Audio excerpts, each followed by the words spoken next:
넥스트 트레이닝 시작하도록 하겠습니다.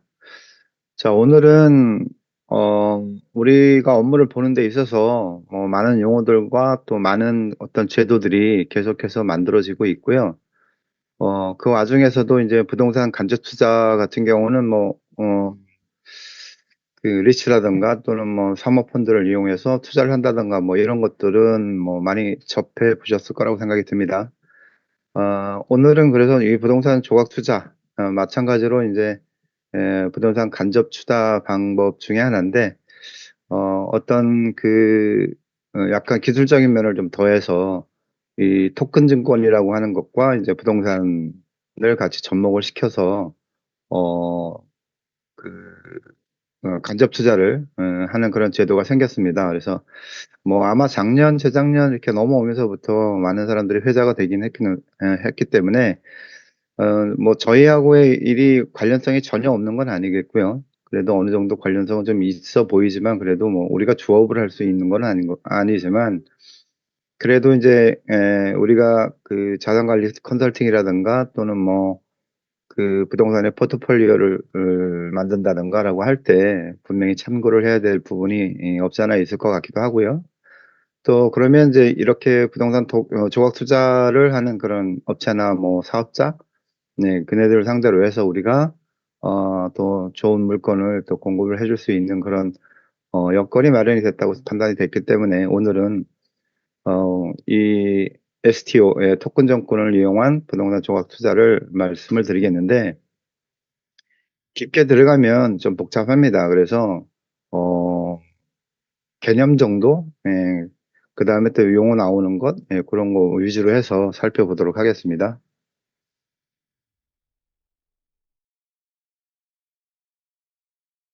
먼저 이제 토큰 증권이라고 하는 거를 좀 이해를 하셔야 되는데, 자, 그 좌측 상단에 보면 이제 증권, 종이로 되어 있는 증권을 보이죠. 이것을 이 테크놀로지 기술을 이용해서 블록체인이 되겠죠. 블록체인을 기반으로 해서 어, 디지털 토큰으로 만들었다는 게 이제 그 핵심 기술인데요. 블록체인 같은 경우는 많이 들어보셨죠? 비트코인이라든가 이런 것들이 다 블록체인 기반에서 만들어진 것이라고 생각이 드는데, 이 블록체인 기반의 가장 중요한 기술 중에 하나가 이제 분산 원장 기술이라고 합니다.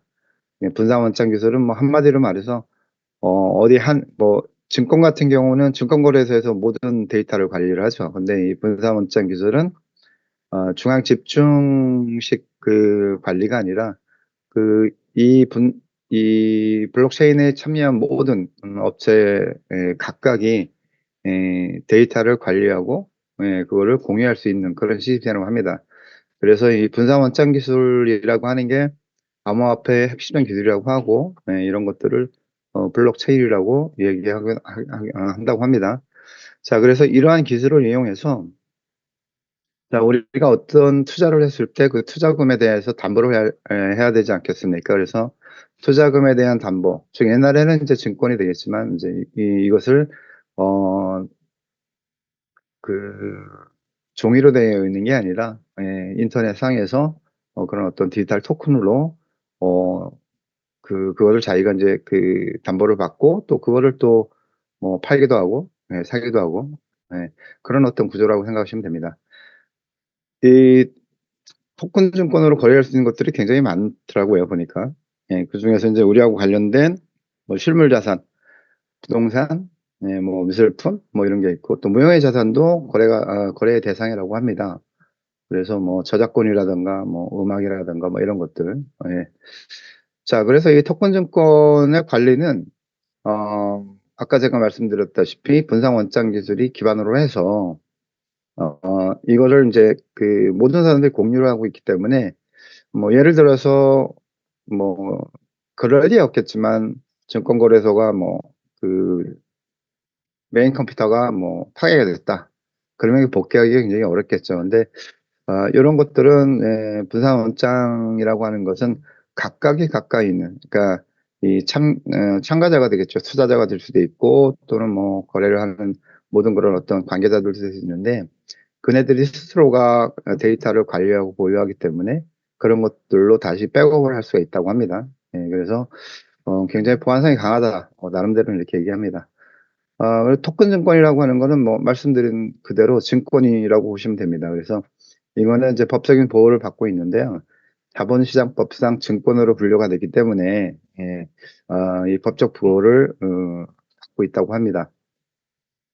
자, 반면에 이제 우리가 말하는 이제 암호화폐, 예, 이거는 이제 뭐 아시다시피 법적 보호를 받지 못하는 그런 걸로 되어 있죠. 예. 부동산 조각 투자는 뭐냐? 부동산 조각 투자라는 건 지금 화면에서 보시면 뭐 빌딩이 있습니다. 이 중에서 뭐 그 층의 일부 또는 뭐 심지어는 뭐 유리창 한 장, 뭐 그 정도의 가격을 투자를 해서 뭐 일반인들이 그냥 이 건물에 투자를 할 때는 굉장히 어렵겠죠. 예, 이제 50억짜리 정도를 이 중에서 제가 뭐 만 원이 됐건 뭐 100만 원이 됐건 예, 요렇게 예, 투자를 해서 나중에 그 뭐 수익이라든가 예, 임대소득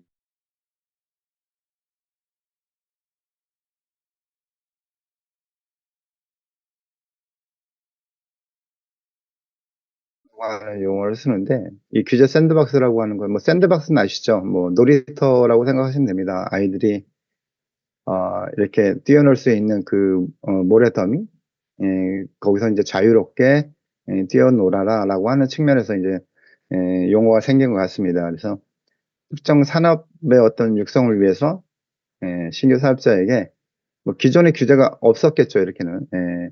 또 기존의 그 어떤 금융이라든가 이런 것들을 어 거기에 인제 적용하지 않고 일부 좀 유예를 하면서 일정 기간 동안 뭐 상품이나 서비스를 제공하고 판매하면서 문제가 생길 수 있지 않겠습니까? 문제가 발생하면 그 사후에 규제하는 제도로 이 뭐 규제 샌드박스 말고도 뭐 샌드박스는 여러 가지가 있습니다. 그래서 특히나 이 부동산 쪽에는 샌드박스가 굉장히 많이 도입될 거라고 생각이 들고요.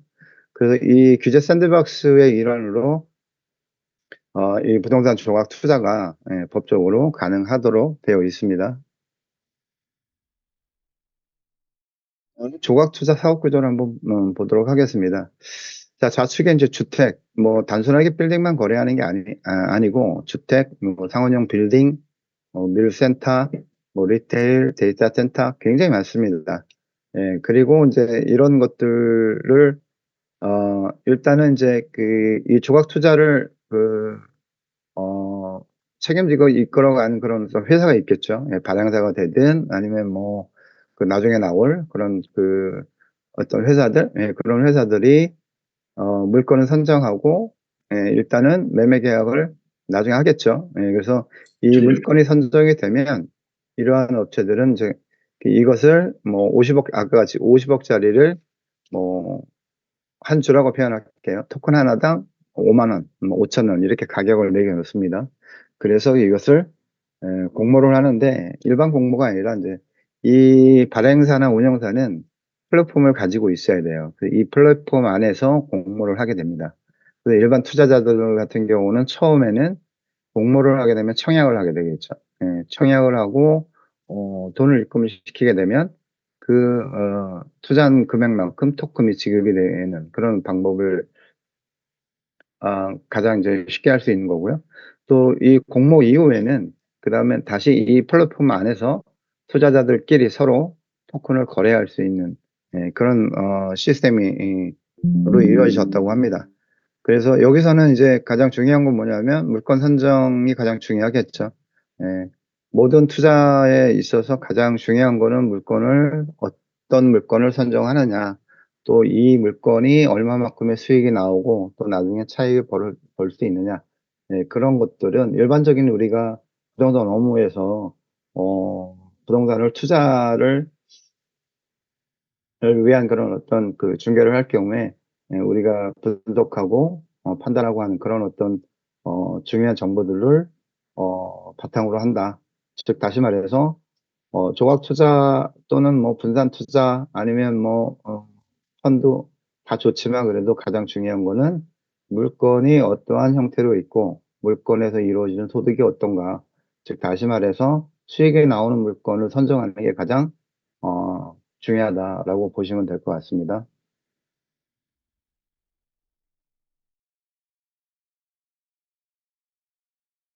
그러면 이제 그 수익 구조를 한번 잠깐 보도록 할게요. 예.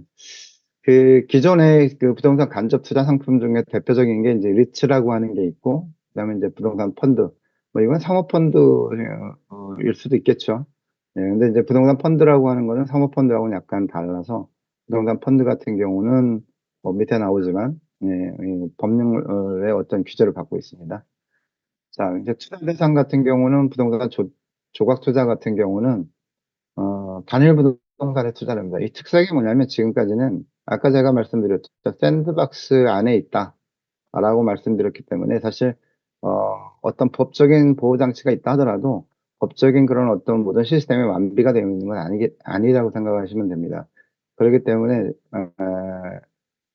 지금까지의 어떤 부동산 조각 투자 같은 경우는 조금 그 우리가 생각하는 뭐 200억, 300억, 1000억, 2000억이 아니라 소액의 뭐 꼬마 빌딩 아니면은 뭐 그 객실이 뭐 한 30개 정도 있는 그런 어떤 호텔, 네, 이렇게 해서 50억대 이하 쪽에 어떤 조각 투자가 많이 일어나고 있습니다.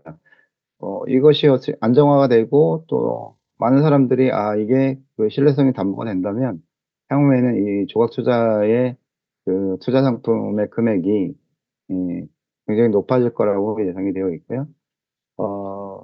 어, 반면 이제 리츠 같은 경우는 이제 그 투자 기구, 이제 법인의 투자를 하는 거죠. 그래서 SBC 아니면 뭐 그 이 리츠 같은 경우는 상품명이 있죠. 뭐 삼성 1호, 삼성 2호.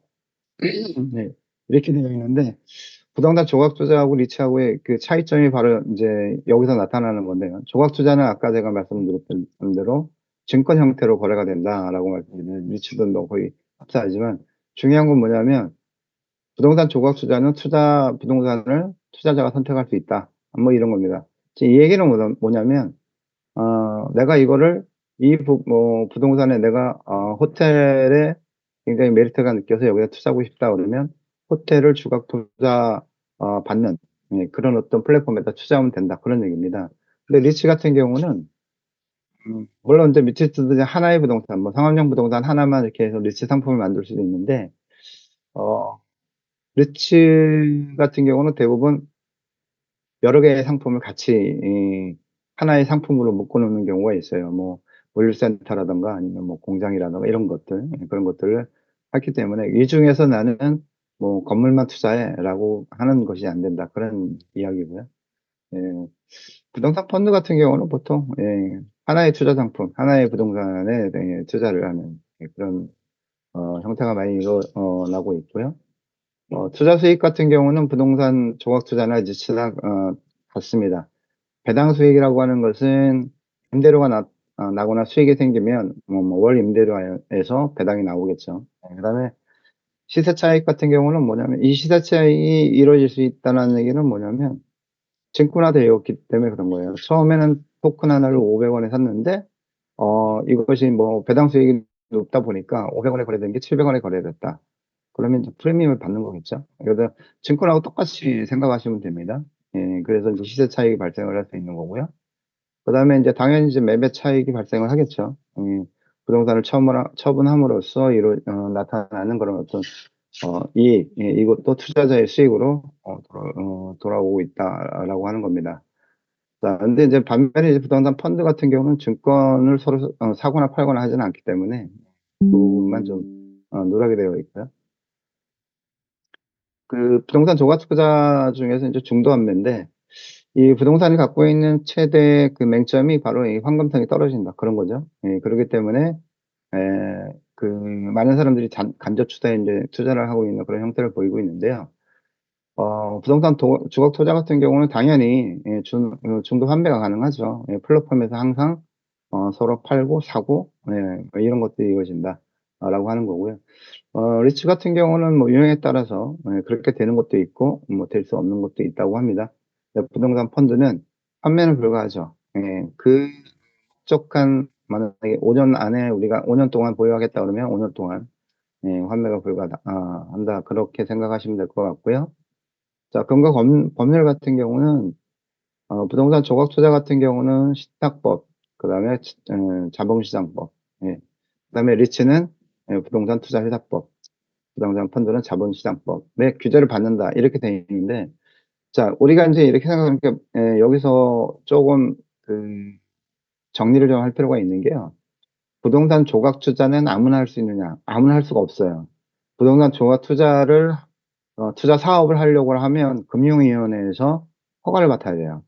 근데 금융위에서 허가를 받은 게 지금 제가 알기로는 네 가지인가? 네 개 업체인가? 뭐 이렇게 되어 있어요. 그래서 이 부동산 조각 투자는 예, 이 토큰형 증권을 이용해서 부동산 조각 투자를 하려고 하면 금융위원회에 인허가 사항이다라고 말씀을 드릴 수 있는 거고요.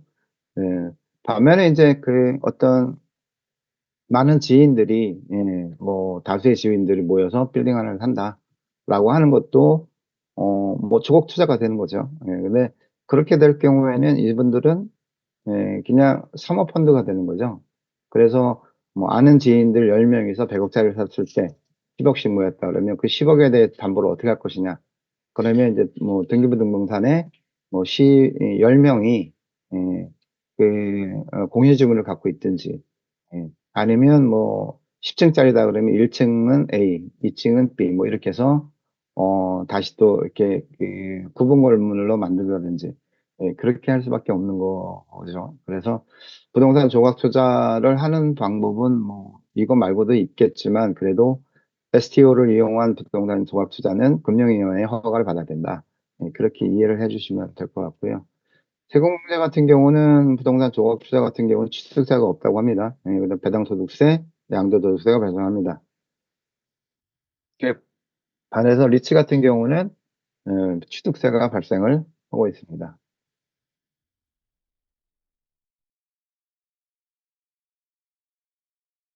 그러면 지금 그 국내에서 활동 중인 STO 현황을 한번 보도록 하겠습니다.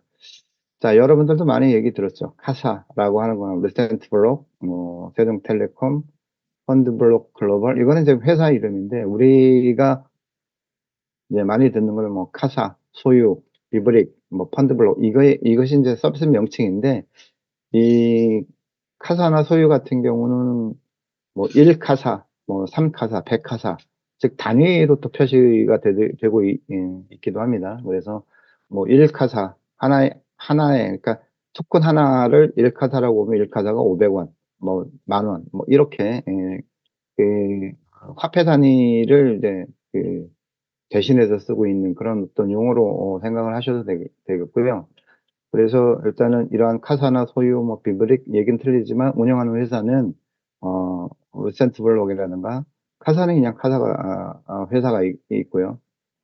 그런 것들을 좀 이, 아, 분류해서 보시면 좋을 것 같고, 그다음에 카사 같은 경우는 지금 토큰화 자산은 거의 상업용 부동산에 지금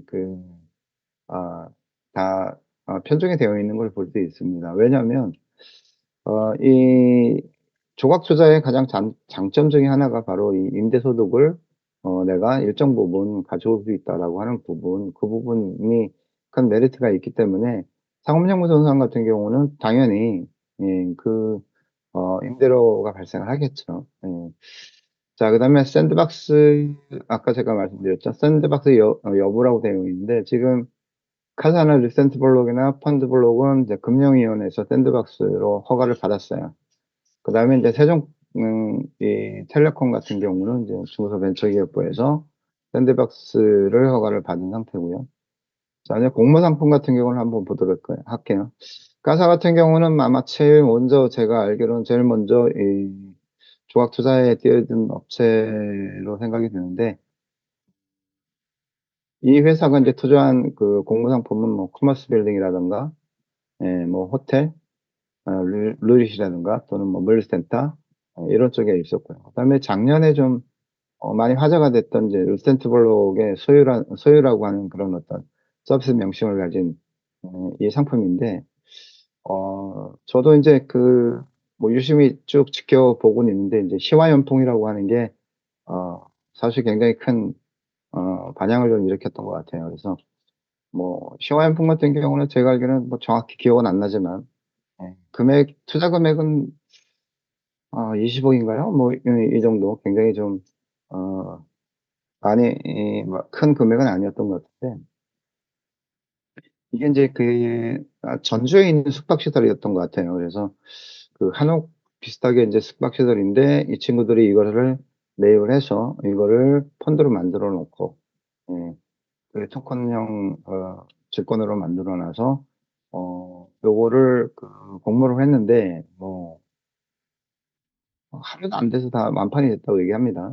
그래서, 이, 이 루센트 블록이 이 서비스하는 명칭이 소유라고 하는 건데요.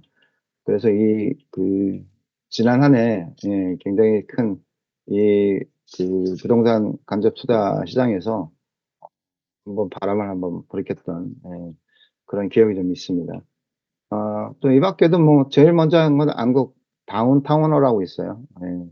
상가 같은 경우인데, 이것 때문에 이 루센트 블록이 이제 성공적으로 뭐 안착을 했다, 뭐 이런 얘기를 좀 들었던 것 같습니다.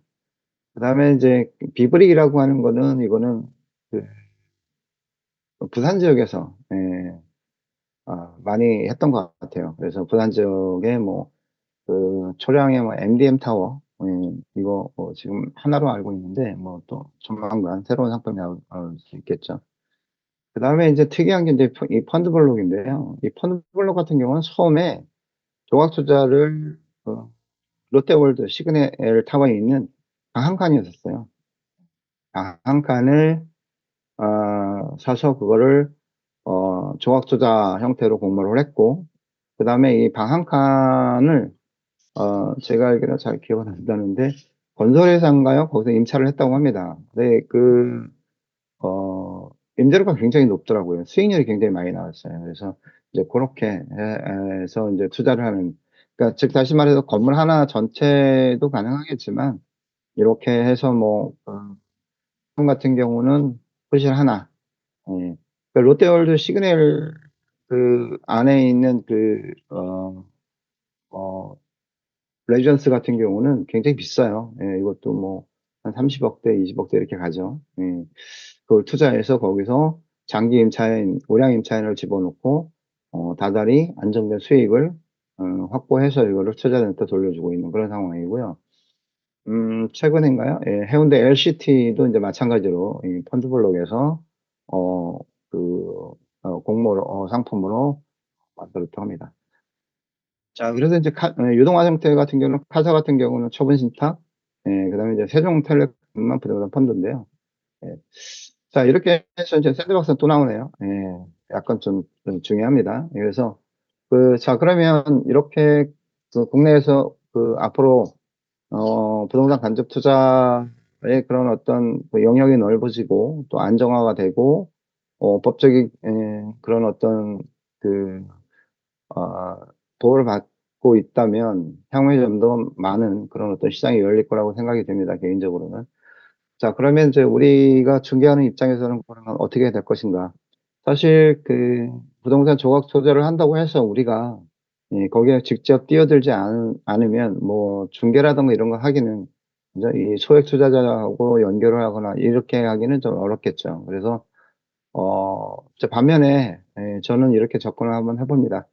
여러분들께서 인맥이 높고 뭐 어떻게 되더라도 바로 이 카사라든가 리센트 블록이라든가 뭐 이런 친구들의 뭐 운영진이라든가 좀 그쪽에 관계자들 그분들을 통해서 우리가 물건을 공급해 주면 되지 않겠나 생각을 해보는데요.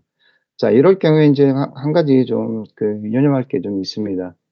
이렇게 어떤 측면에서 볼 땐 자산운용사의 성격을 갖고 있죠. 자산운용사가 물건을 접수를 할 때 보면 단순하게 뭐 어디에 있는 건물이니까 사실래요? 이걸로는 좀 부족하겠죠. 그래서 여기 이런 쪽에다가 내가 갖고 있는 물건, 내가 전송을 받은 물건을 소개시킬 때에는 거기에 합리적인 이 친구들이 검토할 수 있는 그런 어떤 눈높이에 맞는 레포트가 좀 나와줘야 되겠다.